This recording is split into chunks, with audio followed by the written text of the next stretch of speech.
Esse pessoal, amigos do Supremo Tribunal Federal. Daqui a pouco vamos ter uma crise enorme aqui. Eu vi com o ministro Pachô lá um processo para me julgar por genocídio. Mas estamos na iminência de ter um problema sério no Brasil. Estamos na iminência de ter um problema sério no Brasil. Parece que é um barril de pólvora que está aí. E o povo que se exploda. Eu não estou ameaçando ninguém, mas estou achando que brevemente teremos um problema sério no Brasil.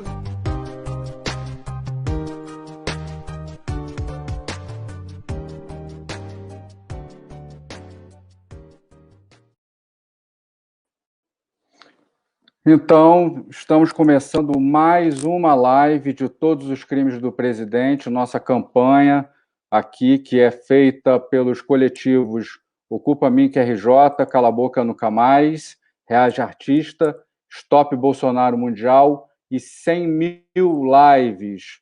Hoje a gente começa a live fazendo uma reflexão sobre o Covid.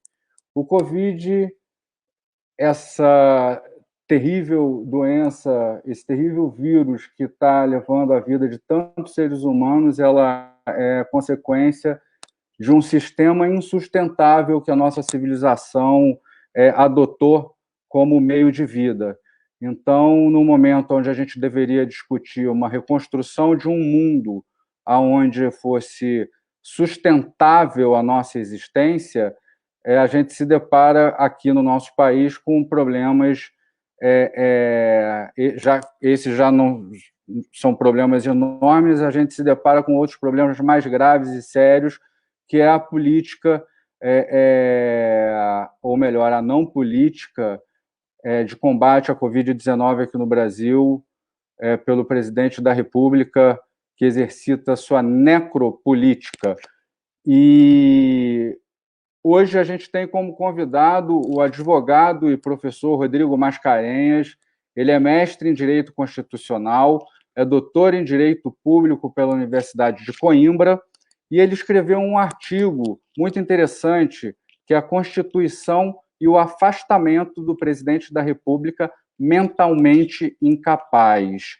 Ele vai conversar com a gente um pouco sobre esses caminhos que são caminhos absolutamente legais e constitucionais que podem ser adotados quando o mandatário da República demonstra claramente sinais de incapacidade mental. Então, qualquer semelhança não é mera coincidência. O Rodrigo também acaba de lançar a tese dele de doutorado, que é a responsabilidade constitucional dos agentes políticos, que também cai como uma luva para a gente conversar agora na nossa live de todos os crimes do presidente. Eu gostaria de ler aqui um pequeno trecho da inicial da tese dele, que foi feita o prefácio que foi feito pelo professor Canotilho, que é um importante jurista vivo da língua portuguesa, sobre a tese do Rodrigo Mascarenhas. Então, vamos lá. Queremos políticos honestos e competentes, mas o que fazer quando essas expectativas são frustradas? Como construir um sistema de responsabilidade constitucional dos políticos que, tratando de forma harmônica dos institutos até aqui, vistos isoladamente, impeachment, improbidade e inelegibilidade, representam uma solução que equilibre as tensões que envolvem o tema. Qual é o papel da responsabilidade política nessa equação? É possível impeachment pelo conjunto da obra? Prerrogativas ainda se justificam? Essas são as questões que este trabalho responde. Então, botar o Rodrigo aqui no ar e vamos começar a falar um pouquinho sobre o seu artigo, né? E também a tese. Rodrigo, boa noite, obrigado por aceitar o nosso convite, espero que eu tenha apresentado da forma correta. e bem-vindo. Boa noite, Ike. Muito obrigado aí pelo convite, parabéns aí pelo movimento. Queria saudar todos aí que estão se dedicando no dia a dia aí esse movimento social muito importante que vocês estão conduzindo. Então é uma grande satisfação aí poder debater esse tema que é tão crucial, né, para o Brasil, que é o da responsabilidade, das formas de responsabilização dos agentes políticos e quanto ao artigo, né, a possibilidade também de afastamento de presidente da República mentalmente incapaz, que foi o objeto aí do primeiro artigo que você citou. Então, estou aqui à disposição aí para o nosso debate. Ok, maravilha, Rodrigo, bem-vindo. Então, assim, você imagina comigo, se a gente vivesse num país tropical, onde existisse uma ausência de política de contenção à disseminação do Covid-19. Os brasileiros estivessem todos acuados, com medo, dentro de suas casas, impossibilitados de exercer o seu direito constitucional de manifestação, irem às ruas. A Câmara dos Deputados, ela recebe 100 pedidos de... Vamos imaginar essa situação. Ela recebe 100 pedidos de impeachment contra o mandatário da República, não aceita nenhum. O Senado recebe um pedido de CPI da Covid, mesmo com um número mínimo de assinatura, não abre a CPI, tem que ser determinado pelo STF a abertura. O cidadão ele fica meio sem ter o que fazer, como protestar, como se opor a isso de uma forma legal e constitucional.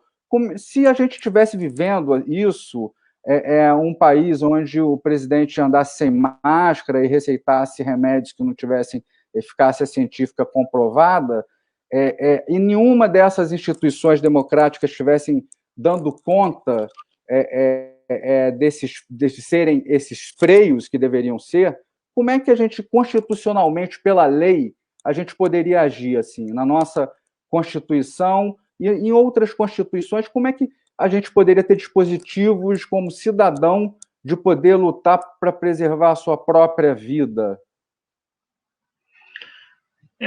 Ike, ainda bem que a gente está falando só de hipóteses, né? Mas assim são duas. Primeiro tem uma divisão, né? As constituições, tanto a do Brasil quanto a de outros países, costumam separar, em primeiro lugar, vamos falar, na verdade, em 3 hipóteses, né? Constituições de países parlamentaristas vão prever a possibilidade de troca do governo por razões puramente políticas. O governo perdeu a maioria, ou seja, a maioria acha que aquele governo é ruim, ele sai. Aí é uma decisão puramente política que ocorre apenas em países parlamentaristas. Bom, além disso, eu tenho a exclusão de um presidente da República porque ele cometeu um crime. E aí, dependendo do país, isso pode ser um crime comum ou pode ser um crime de responsabilidade. No Brasil, a gente tem os 2 sistemas. É possível afastar um presidente porque ele cometeu um crime de responsabilidade, são crimes previstos de forma mais aberta, né? A descrição do crime é mais aberta, e temos os crimes comuns, né? E aí é a aplicação do direito penal com todas as suas garantias. Então, aqui no Brasil, a gente pode afastar um presidente da República por ter cometido ou um crime comum ou um crime de responsabilidade. E, além disso, eu tenho uma terceira hipótese, mais rara, mais rara, mas que já aconteceu na história. Aconteceu, por exemplo, no Equador, no final dos anos 90, que é o afastamento de um presidente da República por uma questão de doença. Quando essa doença é uma doença que é inquestionável, né? O sujeito, enfim, sofreu um acidente, está lá internado, isso é fácil, esse é um problema fácil, porque todos reconhecem que o presidente não tem condição de continuar a exercer o cargo, e aí o vice tem que assumir. O problema, o desafio acontece quando é uma patologia psicológica, né? Vamos imaginar um presidente de repente vira ou se revela um completo psicopata, né? Que vai tomando uma série de atos que vão causando a morte das pessoas no atacado. O que se faz? Não é possível que nenhum país não tenha uma resposta para isso. E quando eu digo isso, é porque todo o sistema jurídico no Brasil, nos Estados Unidos, na França, em qualquer lugar, parte do pressuposto de que ele tem que dar resposta às questões essenciais. Então, se essa resposta não está explícita, ela tem que estar implícita em algum lugar. Nos Estados Unidos, por exemplo, a Constituição lá, que é uma Constituição muito reduzida, mas ela é explícita a respeito dessa possibilidade de afastamento pelo presidente quando ele é um completo psicopata. No Brasil, a gente já teve isso explícito na primeira Constituição, que é do Império. Depois, isso deixou de ser tratado de forma ostensiva. Esse artigo que eu escrevi, esse artigo está completando um ano, né? Ele foi escrito em abril de 2020, né? E eu imaginei, olha que cenário hipotético, né? Um presidente da República absolutamente negacionista, que fosse contra as medidas de saúde recomendadas pela ampla maioria da população. O que fazer, né? E aí é um parênteses importante, viu, Ike? Porque em abril de 2020, por exemplo, quando a gente vai falar da cloroquina, tinha gente ainda, bons pesquisadores de boa fé, que ainda tinham dúvida se era bom, se não era. Dúvidas na boa fé é necessária a produção de um conhecimento científico com um mínimo de maioria. Mas isso 2, 3, 4 meses depois já não era consenso, ou melhor, o consenso era de que não havia provas disso, né? Então você imagina uma situação dessa e esse presidente insistindo nesse medicamento. Imagine um presidente que diga não a todas as medidas sanitárias, né? Imagine um presidente que debochasse ostensivamente da morte das pessoas, falando assim, parem com essa gemessão. Imagina isso, é uma hipótese, né? É uma hipótese. E aí eu achei que precisava tratar dessa hipótese. E a conclusão a que eu chego nesse artigo é que, bom, primeiro, claro, o ideal é que numa noite iluminada esse presidente renunciasse. Mas isso não sendo possível, o que eu entendo é que esse presidente só poderia ser afastado com a participação das mesmas instituições que participam do afastamento do presidente quando ele comete um crime, que é o Congresso Nacional, que é a casa de representação da população. Então, o que eu sustento nesse artigo é que, nesse caso, caberia ao vice-presidente ou alguma outra autoridade levar ao conhecimento do Congresso Nacional essa patologia e o Congresso, pela mesma maioria exigida para votar o impeachment, mas sem que haja exigência de um crime de responsabilidade, ele pudesse fazer essa decisão. É óbvio que a pessoa implicada teria direito de defesa, obviamente. Direito de defesa é muito importante, né? Engraçado, tem gente que antigamente era contra, depois o sujeito é preso, aí começa a defender o direito de defesa. Então, o direito de defesa é uma coisa importante, a pessoa seria ouvida, mas seria uma discussão que dependeria muito da ciência, né? Dependeria muito de psicólogos, de psiquiatras disserem, não, realmente esse é um psicopata completo, não pode ficar à frente dos destinos do país. Então, a gente tem esses dois campos, o afastamento como punição por um crime, seja de responsabilidade, seja crime comum, ou até mesmo um crime internacional, e a outra possibilidade é o afastamento quando se constata uma patologia, uma doença psiquiátrica, psicológica grave que impede o exercício da presidência com a serenidade e a seriedade que ela exige. Sim. E como agir, assim, hipoteticamente, se a gente tivesse esses órgãos competentes para julgar que a Câmara e o Senado não aceitassem os 100 pedidos de impeachment por razões diversas, ou também não instaurassem uma CPI, mesmo com o número mínimo coletado de assinaturas, que é constitucionalmente garantido que deve ser aberta, como é que a gente faz para chamar um psicólogo para fazer um diagnóstico nesse caso? o grande desafio aí é a pandemia, né? O grande desafio é que as pessoas que respeitam a ciência ficam com receio normal de ir para a rua, de pressionar, numa situação que provavelmente, se não existisse a pandemia, as ruas já iam estar tomadas. Então, quais são as soluções? Bom, a solução, primeiro, que é muito importante, é a pressão ser feita do jeito que se pode fazer, né? É a organização desses movimentos aí que vocês estão fazendo, é a militância, que é muito menor, mas é uma militância nas redes sociais, enfim, nos meios de comunicação. Agora, tem outros caminhos também. O caminho da apresentação, né? Havendo elementos, apresentação de uma notícia crime, o caminho, como foi o caso na CPI, né? De buscar o judiciário para instaurar a CPI, aliás, muito importante dizer o seguinte, eu fico muito à vontade, porque já critiquei na minha carreira acadêmica algumas decisões do Supremo que, a meu ver, entravam na esfera política. Agora, a instalação de CPI, quando tem 1/3, isso é um entendimento tradicional do Supremo. Todos os presidentes da República, Lula, Fernando Henrique, tiveram CPIs instaladas. Ninguém gostou. Mas a regra da Constituição, nesse caso, é claríssima. Se tem 1/3 e tem fato determinado, é direito da minoria. Então, o que foi feito nesse caso é o correto. Foi pressionado, foi procurado o Supremo Tribunal Federal, e o Supremo deu uma decisão mandando instaurar a CPI. Cabe agora a sociedade pressionar para que ela funcione. Da mesma maneira, em relação aos pedidos de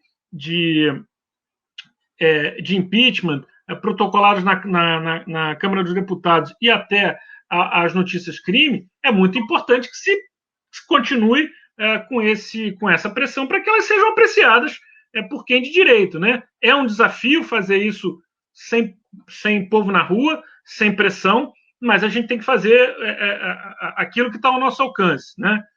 A OAB, por exemplo, pediu um parecer a grandes juristas, ao ex-ministro Carlos Aires Brito, ministro do STF, ao ex-ministro da Justiça Miguel Reale Júnior, e pediu para que esses juristas avaliassem se o atual presidente da República cometeu ou não crimes, né? Então, isso é um movimento importante feito pela OAB.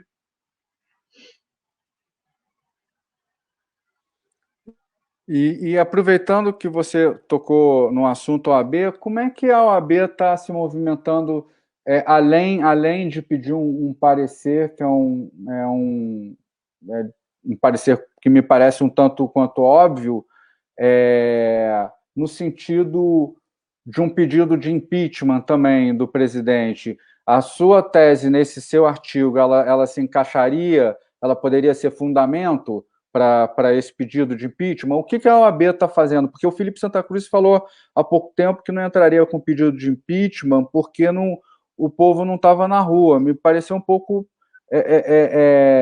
não sei, evasivo essa resposta. Você tem alguma informação sobre isso? Primeiro, assim, tem um trabalho que a OAB tem feito no enfrentamento de vários movimentos do governo nacional, que às vezes chega à imprensa, às vezes não chega, que é um enfrentamento no Supremo, tá? A OAB, nos últimos meses, já propôs diversas medidas no Supremo, questionando vários excessos do governo Bolsonaro, seja no campo ambiental, seja no campo da redução de direitos de proteção de pessoas com deficiência, seja no campo de violação do direito à intimidade, enfim. Então, foram várias medidas jurídicas que deram freio a muitos excessos, assim como também partidos políticos estão desempenhando um papel muito importante nisso. A OAB é uma entidade complexa, né? Ela tem um conselho com representantes de todos os estados, né? O presidente da OAB não decide sozinho, então o procedimento de construção interna do consenso é um procedimento complexo. O que eu posso te dizer é que foi dado um passo muito importante, que é pedir a opinião desses ilustres pareceristas, que concluíram, um parecer muito bem fundamentado, que concluíram que o atual presidente da República já praticou uma série de atos em relação à Covid que podem perfeitamente ser enquadrados como crimes comuns, como crimes de responsabilidade e como crimes contra a humanidade. Então, agora, o Conselho Federal vai avaliar esse parecer, e a consequência possível desse parecer é a apresentação ou de uma notícia por crime de responsabilidade, ou de uma notícia crime, ou até das duas iniciativas. Agora, isso é a observação jurídica, né? É claro que há uma questão política, mas aí eu saio um pouco da minha seara, né? Muita gente boa, mas de oposição ao governo Bolsonaro, dizem, olha, por mais que eu quisesse, não há ainda momento político para isso. Eu, particularmente, embora não seja um especialista em ciência política, eu particularmente discordo.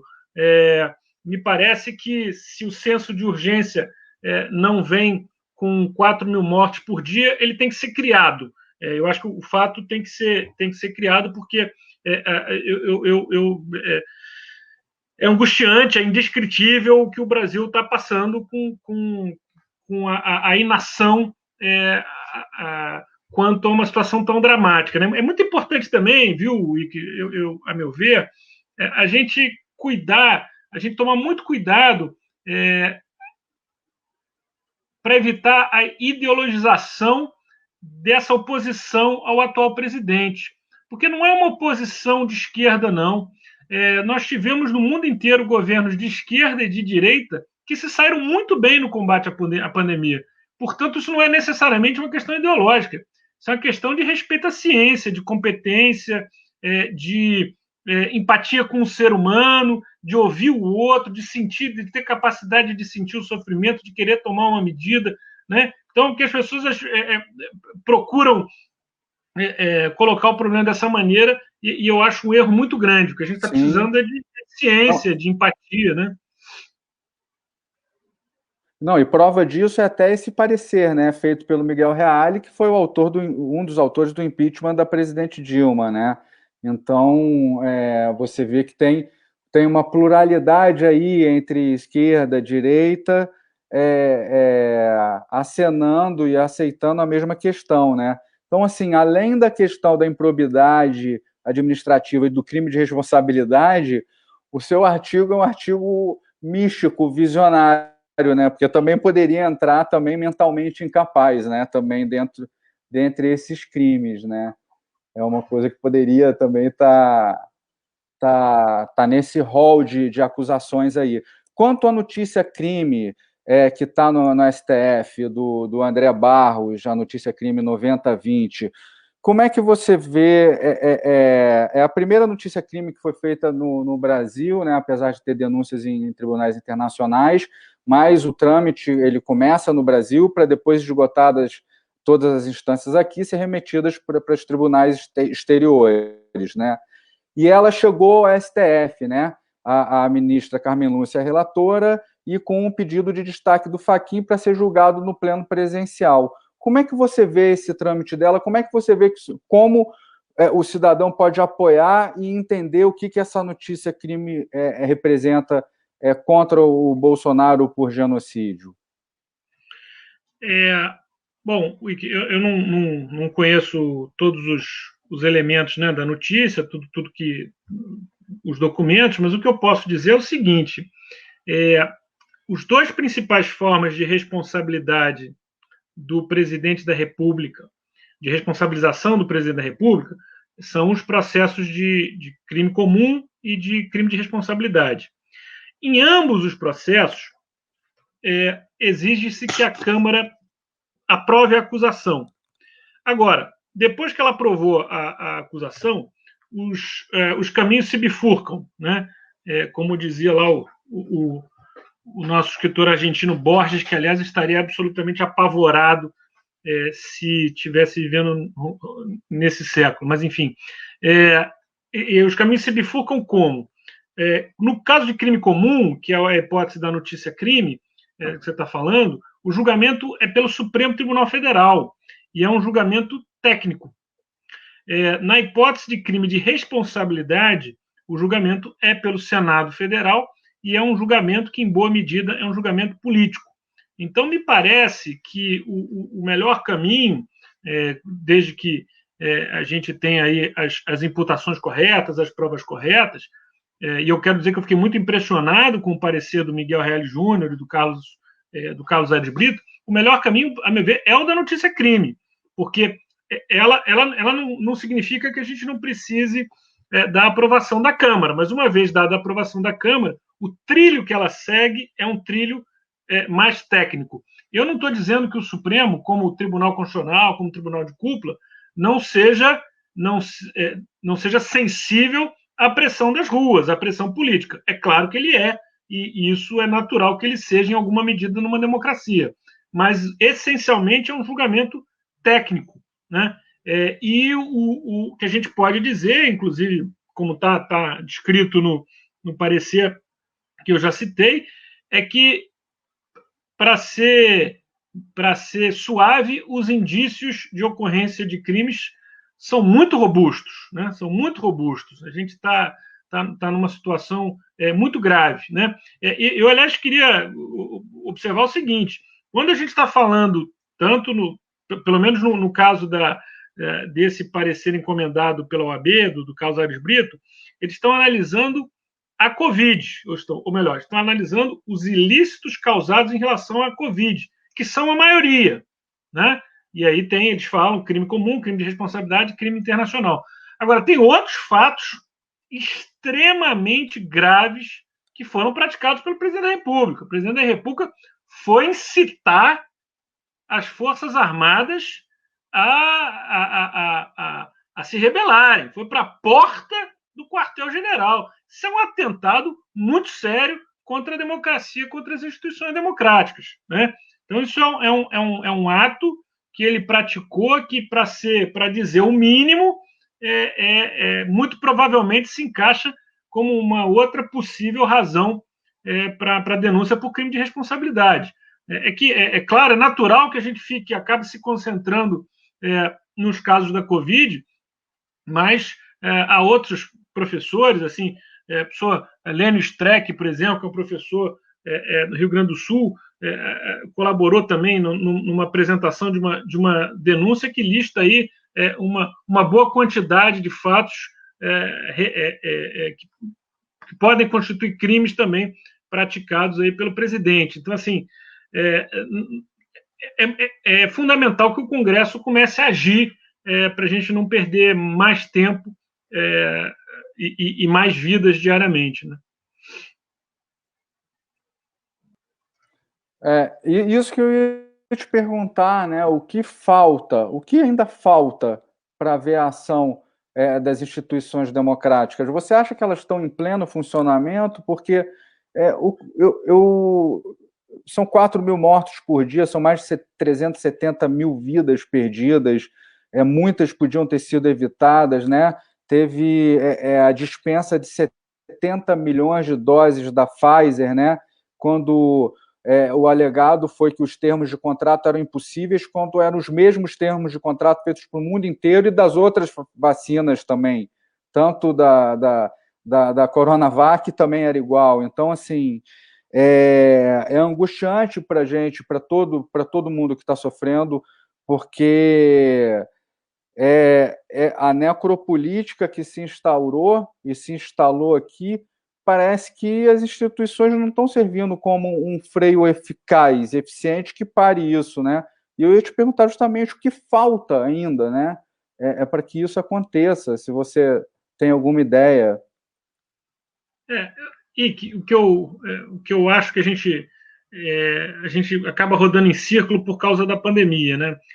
Pelas restrições da Covid. Vê o que aconteceu nos Estados Unidos, né? Os Estados Unidos tinham uma eleição. Os Estados Unidos estavam com um presidente igualmente negacionista, aliás, igualmente não, um pouquinho menos. Fazia teatro também, mas em alguma medida, não muita, mas em alguma medida, alguns órgãos do governo federal americano trabalharam dentro do que podiam. mas, para a sorte dos americanos, tinha uma eleição planejada, tinha uma eleição em vista. E eles puderam se livrar pelo método correto, que é mandando a pessoa para o presidente Trump ficar em casa e elegendo outro no lugar. Quem escreve sobre impeachment, do ponto de vista da ciência política, e há um argentino que tem um texto muito bom sobre isso, que chama Pérez Linan, eles dizem que ter cometido ou não um crime de responsabilidade é apenas um dos aspectos. Então ele diz assim, para você, e ele diz não como uma observação jurídica, mas como uma observação política. Ele fala assim, para conseguir derrubar um presidente por impeachment é preciso que tenha o crime de responsabilidade, né? Claro, tem que ter algum, ou pelo menos tem que teoricamente apresentar algum.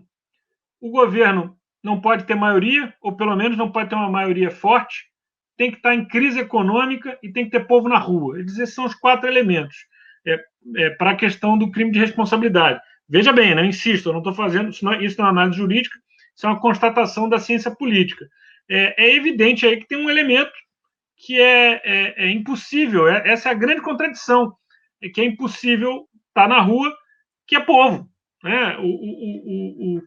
A grande crítica que se faz ao Bolsonaro é exatamente de não adotar as medidas necessárias para o isolamento social, não ter boicotado a vacina, né? E há uma matéria muito didática da Malu Gaspar, na Piauí, mostrando como é que ele mandou adiar mesmo a compra da vacina, né? Depois dela anunciada pelo ex-ministro Pazuello, ele manda parar e diz que não vai comprar, e depois se arrepende, e com isso se perdem meses, 2, 3, 4 meses, né? Então, agora, as pessoas que são contra, que estão angustiadas, são as pessoas que acreditam na ciência e que estão na rua. E aí eu até faço uma observação que eu achei... Eu ouvi isso, achei muito interessante. Teve um outro fator nos Estados Unidos, que foi o movimento Black Lives Matter, né? Vidas negras importam, depois do assassinato do George Floyd. Aconteceram manifestações muito grandes na rua, e houve uma pesquisa, e eu vi isso num artigo na revista New York, que é uma revista muito séria, dizendo que a taxa de contaminação das pessoas que participaram do movimento não foi significativa, e o que os pesquisadores disseram, as duas razões são: estava no ar livre e estava se movimentando, né? Não estava em nenhum momento parado.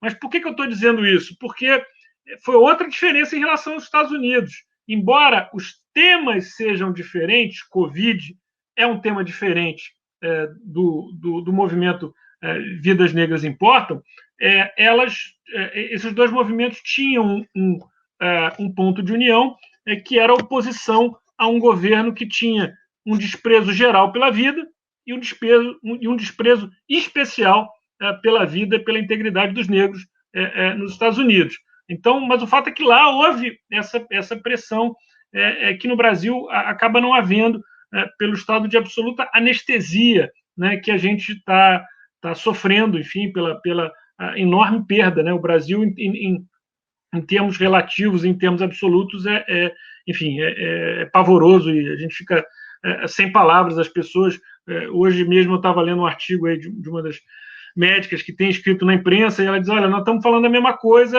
isolamento social, e as pessoas não ouvem, né? O governo não ouve, mas infelizmente é isso que a gente tem que continuar a repetir, que tem que ter isolamento e tal. Então, o governo está se beneficiando da sua própria incompetência, porque ele é incompetente no trato da Covid, com isso o povo não pode ir para a rua e ele continua sendo incompetente no trato da Covid, né? A gente tem que sair dessa sinuca de bico com iniciativas como essa que vocês estão fazendo.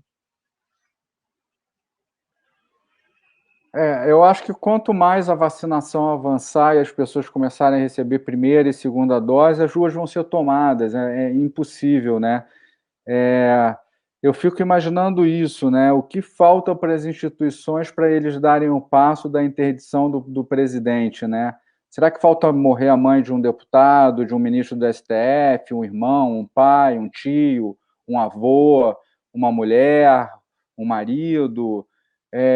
Porque é importante a gente a gente colocar que essas instituições também estão coadunando com o genocídio que está sendo praticado aqui no Brasil, mesmo tendo algum tipo de freio, adotando algumas medidas, que certamente, se não tivessem sido adotadas, ainda seria uma tragédia muito maior, mas eu acho que está na hora de existir essa coalizão que independe do lado ideológico, como você bem colocou, de esquerda ou direita, de interromper esse genocídio que está acontecendo no Brasil. A gente está vivendo um tempo absolutamente fora do comum, que é uma pandemia que é causada pela nossa própria imprecisão de organização como civilização, né, que adota um sistema que é agressivo ao ponto de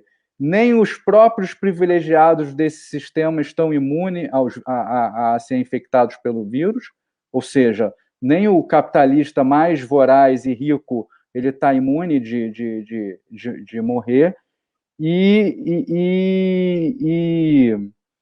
a gente fica realmente torcendo para que essas instituições hajam, porque elas são os esteios da democracia, né?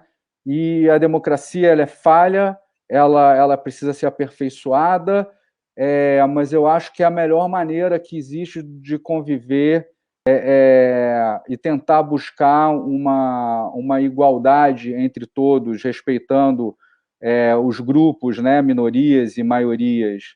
Então, eu queria te agradecer muito por ter aceitado o nosso convite, a gente já está com 38 minutos, perguntar se você tem alguma consideração final, alguma coisa que você queira falar, e mais uma vez agradecer e te dar parabéns pelo seu artigo, que realmente é muito interessante, e parabéns pela publicação também da conclusão da sua tese de doutorado. Henrique, eu agradeço aí a oportunidade de ter participado. Eu diria uma coisa aí na conclusão. As instituições brasileiras estão sob fortíssima pressão, né? A gente fala teste de estresse, e elas têm reagido e têm sido proativas.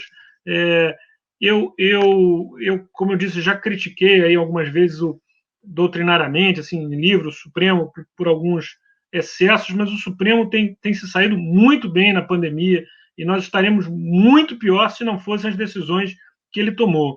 A grande instituição, a meu ver, que precisa se mover rápido, muito rápido, é o Congresso Nacional. Ela começou a se mover, tá? Foi o primeiro caso aí, a gente teve há um mês atrás o primeiro caso de queda de um ministro das Relações Exteriores por pressão direta do Congresso Nacional. Quem escolhe ministro é o presidente, o Congresso obrigou o presidente da República a demitir o negacionista, que muitos consideram o pior ministro da história brasileira. O que falta para o Congresso se mexer? Aí falta a pressão das pessoas. As pessoas precisam ligar para os seus deputados, as pessoas aqui no Rio de Janeiro, no Acre, no Rio Grande do Sul, precisam ligar para os deputados que votaram, sobretudo se elas votaram em alguém da base, digamos assim, que está sustentando o governo, e começar a dizer isso que você me perguntou. Deputado, o senhor não perdeu ninguém, não? O senhor não vai cobrar o governo, não? É isso que está precisando acontecer, né? Em geral, as instituições, dentro do possível, estão fazendo o seu papel. O nosso grande problema é ter um governo absolutamente disfuncional e ter um Congresso Nacional que, nesse ponto, está precisando agir muito rápido. Obrigado aí pela oportunidade de debater o que a gente precisa aí, né, nesse momento. Obrigado, Rodrigo. Obrigado. Ok. Obrigado, Rodrigo. Obrigado, Mauro, que estava operando, ajudando aqui. Obrigado a todo mundo que está assistindo. Fora Bolsonaro, vamos continuar fazendo a pressão do jeito que a gente pode. Tomem cuidado, a gente vai furar essa onda e, quem sabe, a gente não vai poder contar na história que nós seremos os novos partidianes, né?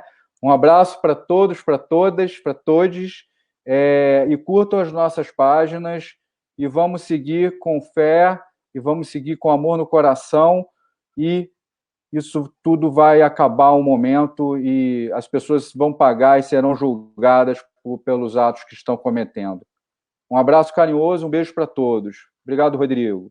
Um abraço a todos aí.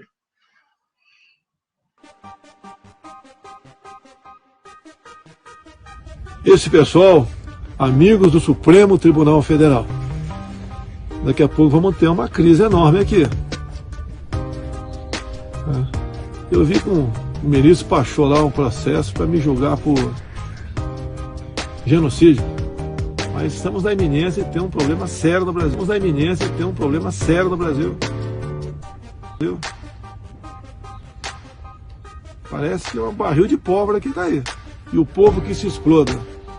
Eu não estou ameaçando ninguém, mas estou achando que brevemente teremos um problema sério no Brasil.